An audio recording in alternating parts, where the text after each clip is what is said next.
সুপ্রিয় ভাই ও বোনেরা, সবাইকে ভালোবাসা এবং শুভেচ্ছা জানিয়ে আজকে আবারও আলোচনা করতে বসেছি।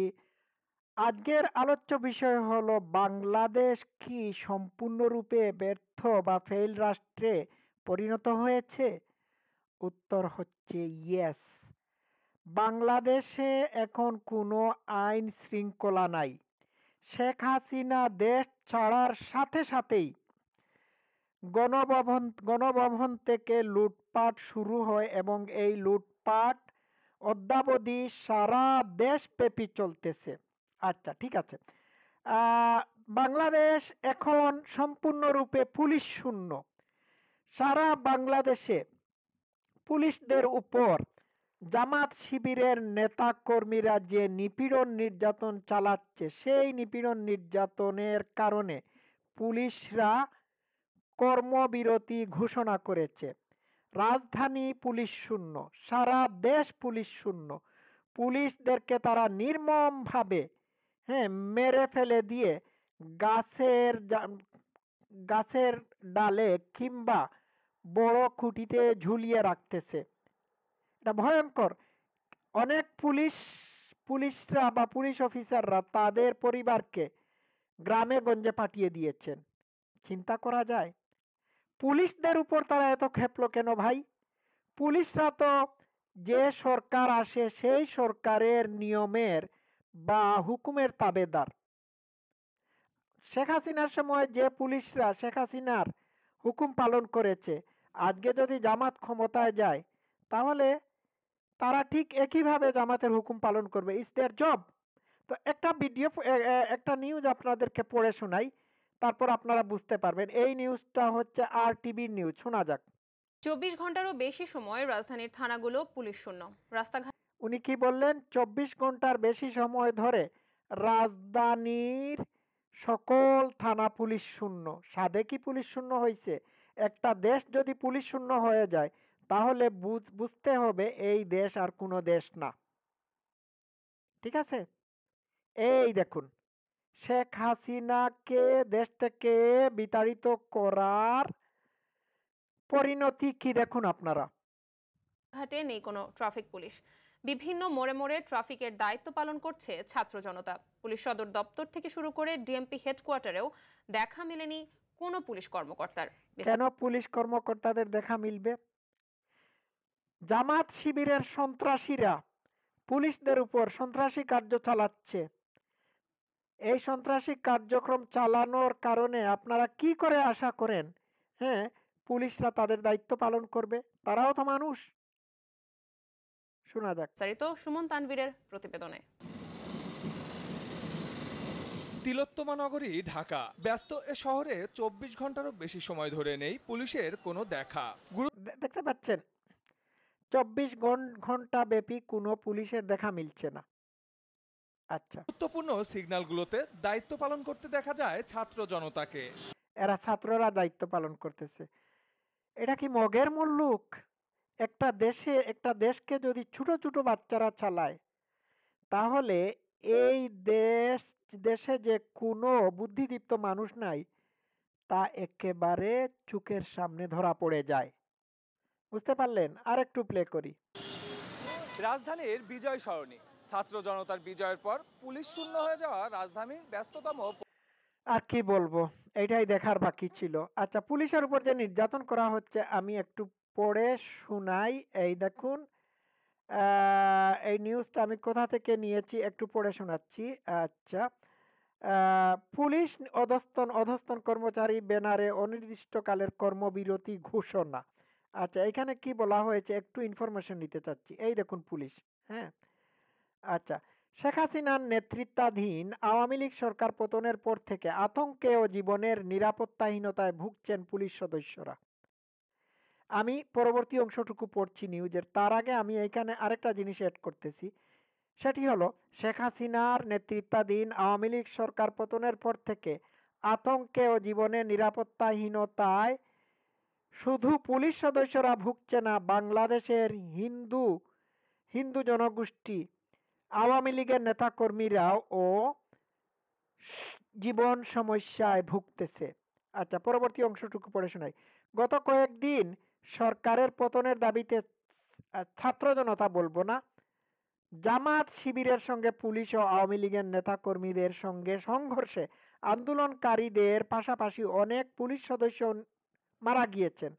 ঢাকাসহ দেশের বিভিন্ন জেলায় কয়েকশো থানা ও পুলিশ স্থাপনা অগ্নিসংযোগ করে পুলিশ স্থাপনায় অগ্নিসংযোগ করে ভাঙচুর করা হয়েছে। সোমবার সরকার পতনের পর পুলিশ সদর দফতরে অগ্নিসংযোগ করা হয়েছে। এমন অবস্থায় জীবনের সংখ্যায় কর্মবিরতির ঘোষণা দিয়েছে বাংলাদেশ পুলিশ অধস্তন কর্মচারী, হ্যাঁ, এরাই। ঠিক আছে। আচ্ছা, পরবর্তীতে আমি পড়ে শোনাই। মঙ্গলবার, হ্যাঁ, মঙ্গলবারে কি হয়েছে? মঙ্গলবারে যে ঘটনাটি ঘটেছে আমি একটু পড়ে শোনাচ্ছি। মঙ্গলবার 6 আগস্ট, 6 আগস্ট দুপুরে এক সংবাদ বিজ্ঞপ্তিতে বলা হয় যে গত 5 আগস্ট বাংলাদেশ সরকারের সাবেক প্রধানমন্ত্রী শেখ হাসিনা পদত্যাগ করার পর থেকে সারা দেশে পুলিশ সদস্যদের উপর অতর্কিতে হামলা, পুলিশ সদস্য খুনসহ স্থাপনা ভাঙচুর এবং অগ্নিসংযোগের ঘটনা ঘটেছে। দেশে প্রায় 450টি থানা আক্রমণ করে অগণিত পুলিশ সদস্যকে মেরে ফেলে দেওয়া হয়েছে, যা সন্ত্রাসী কার্যক্রমের সামিল। এহেন পরিস্থিতিতে পুলিশ সদস্যদের নিরাপত্তার স্বার্থে বাংলাদেশের পুলিশ অধস্তন কর্মচারী আজ 6 আগস্ট থেকে দেশব্যাপী অনির্দিষ্টকালের জন্য কর্মবিরতি ঘোষণা করেছে। এইটা কি কোনো দেশ হলো? আমাকে বলুন তো দেখি। যে দেশে আইন শৃঙ্খলা পরিস্থিতি নিয়ন্ত্রণকারীদের উপর সন্ত্রাসীরা হামলা চালায়, সেই দেশ যে ফেইল স্টেট বা ব্যর্থ রাষ্ট্র, তাতে কোনো সমস্যা নাই। মাত্র 2 দিনের ভিতর বাংলাদেশের সব কিছুতে ধস নেমেছে। একটা রাষ্ট্রে যদি পুলিশ পাহারা না দিতে পারে, জনগণের জানমালের পাহারা না দিতে পারে, তাহলে সেটিকে রাষ্ট্রের পর্যায়ে আর পরিগণিত করা যায় না। শেখ হাসিনা দেশ ত্যাগ করার সাথে সাথেই বাংলাদেশের টাকার মান কমেছে। আপনারা রিসার্চ করে বের করে দেখবেন। ভারতের সাথে বাণিজ্যে ধস নেমেছে। এতে করে বাংলাদেশের অর্থনীতিতে এটির ক্ষতিকর প্রভাব বিস্তার করতেছে এবং ভারতের অর্থনীতিতেও কিছু না হলেও প্রভাব বিস্তার করবে। আচ্ছা, এরপরে বাংলাদেশের আওয়ামী লীগের নেতা কর্মীদের বাড়িতে গিয়ে হামলা চালানো হচ্ছে, তাদের বাড়ি ঘরগুলোতে আগুন ধরানো হচ্ছে, তাদের নারীদেরকে ধর্ষণ করা হচ্ছে। হ্যাঁ, মাশরাফি বিন মর্তুজার বাড়িতে আগুন ধরানো হয়েছে, তার মা পিছনের দরজা দিয়ে পালিয়ে গিয়ে প্রাণ রক্ষা করেছেন। আপনারা জানেন এই খবরগুলো।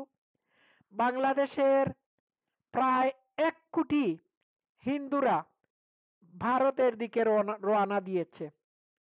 তারা বিএসএফকে গিয়ে বলতেছে আমাদেরকে গুলি করুন, মেরে ফেলুন, তবু আমাদেরকে সীমান্ত অতিক্রম করতে দিন। হাত জোড় করে তারা বলছে আমরা দেশে সেফ না। It is true. এটা একেবারে চূড়ান্ত পর্যায়ের সত্য। আজকে বাংলাদেশে হিন্দু নিধন চলছে। হিন্দু জনগোষ্ঠীর মানুষের বাড়িতে বাড়িতে আগুন ধরানো হচ্ছে, তাদের মন্দিরগুলোতে আগুন ধরিয়ে দেওয়া হচ্ছে এবং এইগুলো কারা করছে? জামাত শিবিরের কর্মীরা করছে। বুঝতে পারছেন এত ক্ষোভ কেন এদের প্রতি? এখন দেখুন, বাংলাদেশের 1 কোটি হিন্দুরা যদি পশ্চিমবঙ্গে গিয়ে আশ্রয় নেয়, পশ্চিমবঙ্গের পক্ষে, তাদেরকে তাদেরকে তাদেরকে মানে আশ্রয় দেওয়া সম্ভব হবে না। এত মানুষ, বুঝতে পারছেন, মানুষ সীমান্তের দিকে পাড়ি জমাচ্ছে। বিএসএফ এর সদস্যদেরকে তারা হাত জোড় করে বলছে আমাদেরকে যেতে দিন। It's a shame. খুবই লজ্জার বিষয়। এইগুলো কি মার্কিন সাম্রাজ্যবাদীরা দেখে না? এইগুলো কি হিউম্যান রাইটসরা দেখে না? হিউম্যান রাইটস অ্যাক্টিভিস্টরা দেখে না? বাংলাদেশের মুক্তচিন্তকরা গেল কই? এইগুলো নিয়ে কেন তারা লাইভ ভিডিও করে না? পুরা দেশ অচল হয়ে গিয়েছে।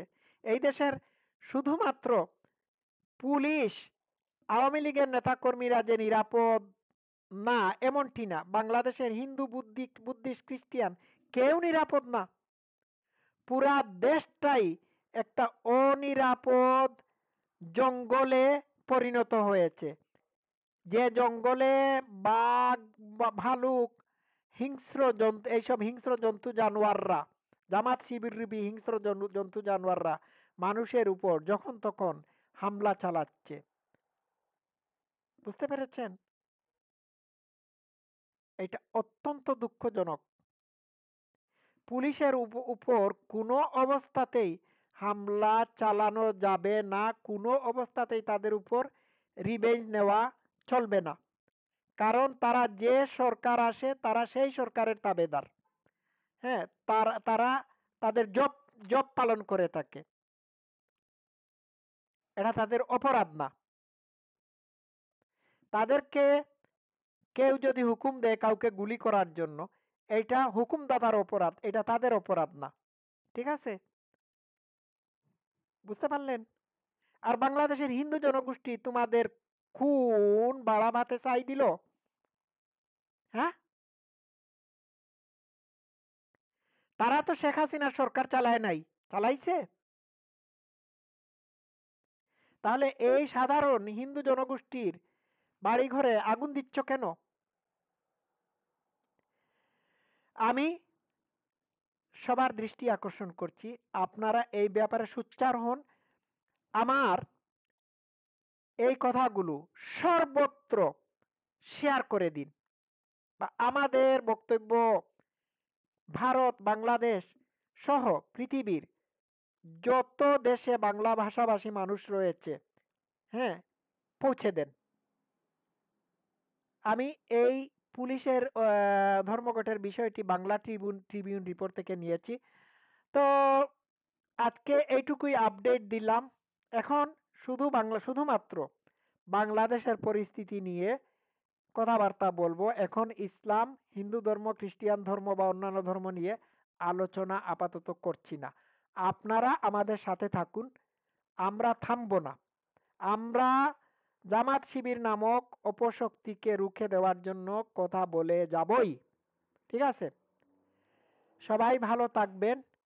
B safe. Thank you so much.